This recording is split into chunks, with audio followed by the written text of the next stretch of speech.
Hello everyone, I am Alok and you are watching smart maths. আজকের এই ভিডিওর থ্রুতে আমি তোমাদের সাথে শেয়ার করতে চলেছি একটা পিডিএফ ডকুমেন্ট, যেটা হেল্প করবে তোমাদেরকে এসএসসি সিজিএল পরীক্ষার জন্য প্রিপেয়ার করতে। এসএসসি সিজিএল এর জন্য হতে পারে এবং এসএসসি সিএইচএসএল পরীক্ষার জন্য হতে পারে। যেই পিডিএফটা বা এই শিটটা তোমাদের হেল্পফুল হবে। যারা এসএসসি সিজিএল বা সিএইচএসএল পরীক্ষা দিচ্ছ বা দেবে বলে ভাবছো, তারা চাইলে এটাকে ইউটিলাইজ করতে পারো। এগুলো বানাতে তোমাদের টাইম লাগতে পারে, সেই জন্য আমি বানিয়ে দিচ্ছি যাতে তোমাদের এখান থেকে হেল্প হয়ে যায়। আমি আমার প্রিপারেশনের টাইম এই ধরনের শিট বানাতাম, প্রচুর প্রচুর বানাতাম। বিভিন্ন ক্ষেত্রের জন্য বিভিন্ন রকম শিট তৈরি করে সেগুলোকে প্র্যাকটিসে রাখতাম। তো যাই হোক, সেরকমই একটা পিডিএফ শিট বলতে পারো এখানে তোমরা দেখতে পাচ্ছ। সেটা হচ্ছে মক টেস্ট অ্যানালাইসিস। সেটা কি? সেটা হচ্ছে আমাদের মক টেস্ট অ্যানালাইসিসের শিট। কিসের? মক টেস্টের। তোমরা জানো এসএসসি সিজিএল বা সিএইচএসএল পরীক্ষাগুলোর জন্য মক টেস্ট খুবই গুরুত্বপূর্ণ একটা পার্ট। ঠিক আছে, মক টেস্টটা দিতেই লাগে প্রচুর, যত পরিমাণ পসিবল। তো সেখানটায় তো দেখো, বেসিক্যালি তোমরা যখন মক টেস্ট দাও, মক টেস্টে দেওয়ার পরে অনেক কি করো, সেই মক টেস্ট গুলো বিভিন্ন প্ল্যাটফর্ম থেকে দাও। শুধু একটা প্ল্যাটফর্ম না, 2-3টে প্ল্যাটফর্ম থেকে তোমরা মক টেস্ট গুলো দাও। দেওয়ার পরে সেটাকে ভুলে যাও। ঠিক আছে, বেসিক্যালি অ্যানালাইসিস তো একটা করো। অ্যানালাইসিস মানে যে আমি কোন কোশ্চেনটা পারলাম, কোনটা পারলাম না, কোথায় কত স্কোর হলো না, কম কেন হলো। এগুলো দেওয়ার পরে তোমরা পুরোপুরি ভাবে সেই মক টেস্টটাকে ভুলে যাও যে সেটাতে কিরকম তোমার পারফরমেন্স ছিল। তারপর আবার মক টেস্ট দাও।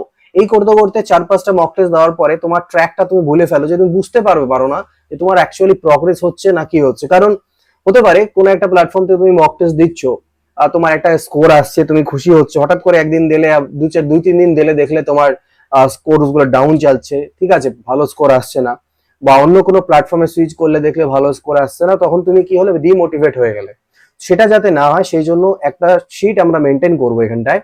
কি কি কিছু ইম্পর্টেন্ট পয়েন্ট সেই মক টেস্ট গুলো যে দিচ্ছি সেখান থেকে আমরা একটু নোট করে করে রাখবো, যাতে আমরা আমাদের প্রগ্রেসটাকে ট্র্যাক করতে পারি। ঠিক আছে, সেটা কি? দেখো, বেসিক্যালি তোমাদের প্রিলিমস হতে পারে, মেইনস হতে পারে, যে কোনো পেপার হতে পারে, তার জন্য এই শিটটা তোমরা ইউজ করবে।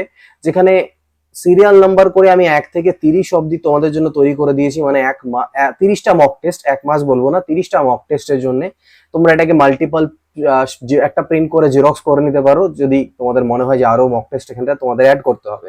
ডেটটা মেনশন করবে, ডেটটাকে মেনশন করবে এখানটায়। ঠিক আছে, ডেট মেনশন করলে যে না, অমুক ডেটে আমি মক টেস্টটা দিলাম। মক টেস্টের নামটা তুমি এখানে লিখে দিলে যে এটা কোন মক টেস্ট। ঠিক আছে, মানে কোন প্ল্যাটফর্মের থেকে বা সামথিং, অমুক প্ল্যাটফর্ম, অমুক মক টেস্ট বা প্রিভিয়াস ইয়ার পেপার, অমুক ডেটের একটা ডেসক্রিপশন তুমি এখানে নিজে হাতে নোট ডাউন করে নিলে। ঠিক আছে, হাতে লেখো প্রিন্ট আউট করার পরে। টোটাল কত মার্কস তুমি সেখানে পেয়েছো। ঠিক আছে, মানে টোটাল মার্কসের কত মার্কসের পরীক্ষা ছিল সেটা বেসিক্যালি। তো প্রিলিমিনারি হলে পরে 200, মেইনসের আলাদা আলাদা হতে পারে। এবং মার্কস অবটেইন, তুমি কত নাম্বার পেলে, এবং পার্সেন্টাইল, পার্সেন্টেজ নয়, পার্সেন্টাইল। মনে করো 89 পার্সেন্টাইল মার্কস, এগুলো মক টেস্টের প্ল্যাটফর্ম গুলো দেখিয়ে দেয়। তুমি পেলে, তুমি রিমার্কসে কিছু পয়েন্ট কিছু নোট করে রাখতে পারো যে আচ্ছা, এই মক টেস্টটাতে আমার এরকম এরকম ইস্যু হয়েছিল, বা কিছু এই জায়গাতে জিএসটার আমার একটু প্রবলেম হয়েছে, আই হ্যাভ টু, আমাকে জিএস এর মধ্যে একটু বেশি জোর দিতে হবে, বা আমাকে ম্যাথের ফর্মুলাস গুলোকে একবার রিভাইজ করতে হবে। এটা নোট করলে তাহলে কি হয়, নেক্সট মক টেস্ট দেওয়ার আগে এই কাজটা কমপ্লিট করে, যে রিমার্কসটা তুমি করেছো, যে যেই জায়গাগুলোতে প্রবলেম হয়েছে, ছোট্ট করে এখানে ছোট্ট করে পয়েন্ট লিখলে যে অমুক একটু প্রবলেম আমার হয়েছে। ঠিক আছে, তোমার যদি মনে হয় একটু বেশি জায়গা লাগছে, 2 থেকে 3টে বাক্স নিয়ে লিখে নাও এটাকে। ঠিক আছে, এখান থেকে এইটুকু, তারপরে আবার চলো, কোনো ব্যাপার না। ঠিক আছে, তো সেটাকে কভার আপ করো সেই জায়গাগুলো। মনে করো রিজনিং এর কোন একটা চ্যাপ্টারে প্রবলেম হলো, তো আমার এখানে রিমার্কস লিখলাম 1 নাম্বার দিয়ে, আমাকে যে রিজনিং এর অমুক চ্যাপ্টারটা আমাকে একবার রিভাইজ করতে হবে। তুমি রিভাইজ করে নিলে, তারপরে তুমি আবার পরের মক টেস্টটা দিলে। এটা যদি করতে থাকো তাহলে এই পার্সেন্টাইলটাকে তুমি ট্র্যাক রাখতে পারবে। ঠিক আছে, টোটাল কত মার্কস থাকছে তোমার, একটা অনেক সবগুলোর একটা অ্যাভারেজ বের করতে পারবে লাস্টে গিয়ে, যে তুমি ধরে নাও 10টা মক টেস্ট দিলে বা 20টা, বা এই শিটটা যখন শেষ হয়ে গেল, সেই শিটটা শেষ হওয়ার পরে লাস্টে গিয়ে তুমি এখানে অ্যাভারেজ বের করে নিলে, একটা অ্যাভারেজ কত তোমার দাঁড়াচ্ছে, অ্যাভারেজে কত আসছে তোমার মক টেস্ট গুলোতে। কারণ হতেই পারে কোনো মক টেস্টে কম, কোনোটাতে বেশি। তো অ্যাভারেজে সবগুলোর এখানে তুমি অ্যাভারেজ ক্যালকুলেট করে নিতে পারবে সবগুলোর।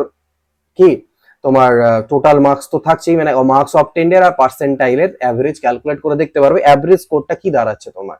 তো এটা একটা শিট ছিল যেটা আমি তোমাদের সাথে শেয়ার করলাম। এরপর আরেকটা শিট আমি তোমাদের সাথে ডিসকাস করছি, এটা এবং ওটা, এই দুটো শিটকে তোমরা মেনটেন করবে।